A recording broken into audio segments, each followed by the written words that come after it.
Rasa penasaran saya memuncak dengan banyaknya chips di pohon. Ketika saya mengunjungi kota Guangzhou, saya pun tidak tahan dan akhirnya bertanya kepada salah seorang pemimpin perusahaan China Chemical yang mengundang saya waktu itu. Yang di dadanya ada pin komunis. Saya rasanya yakin dia pejabat penting di partai dan juga melihat posisinya tertinggi di perusahaan yang saya sedang kunjungi ini. Mengapa saya tahu dia memiliki posisi tertinggi? Ada kebiasaan di Cina, di Tiongkok, di mana posisi orang terpenting itu duduknya biasanya agak menyamping dari sisi utara. Itulah posisi terhormat seseorang di saat sebuah meeting resmi. Jadi saya bertanya kepadanya, mengapa di setiap pohon yang saya kunjungi di kota ini ada chipsnya pohon tersebut? Pertanyaan sederhana ini ternyata dijawabnya dengan panjang. Dia memulai dengan bercerita, untuk memutar roda ekonomi, maka setiap anak negeri harus membuat sebanyak-banyaknya proyek, bahkan proyek yang tidak masuk akal sekalipun, selama ada manfaatnya buat masyarakat dan menyelesaikan problem pasti dibiayai. Pohon tadi hanya untuk mengecek kadar oksigen chipsnya dan data minor lainnya, namun nampaknya penting.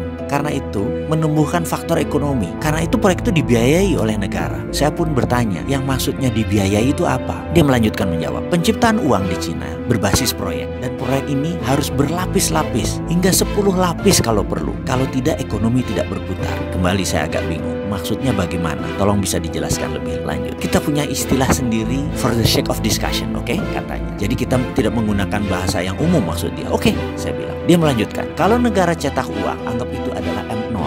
Lalu uang tersebut diberikan kepada bank, jadi M1.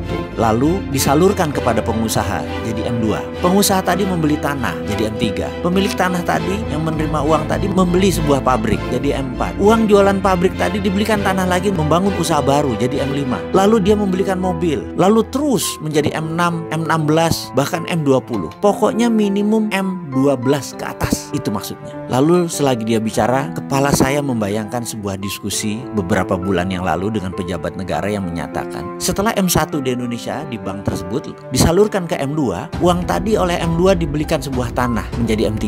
Lucunya M3 tadi sudah balik lagi ke bank, jadi M4-nya balik ke bank. Pemilik M3 tadi setelah menerima uang hanya duduk-duduk makan bunga bank saja, belanja-belanja cantik, duduk-duduk cantik, itu aja sudah, nggak ada lagi yang lain. Bagaimana ekonomi bisa muter kalau M-nya di bawah 5? Si pejabat tadi melanjutkan pembicaraannya yang membuyarkan lamunan saya. Dia melanjutkan, karena itu dalam strategi memprint money, di mana di Cina berbasis proyek, proyeknya harus berlapis-lapis, jangan satu lapis. Juga kita harus membangun budaya berbisnis. Negara harus melonggarkan banyak aturan, namun tetap dikawal ketat uangnya. Saya kembali melamun ke Indonesia. Bagaimana kalau Indonesia membuat grand plan strategi nasional ini, melibatkan proyek berlapis-lapis lebih dari 10? Kayaknya sudah boleh print money.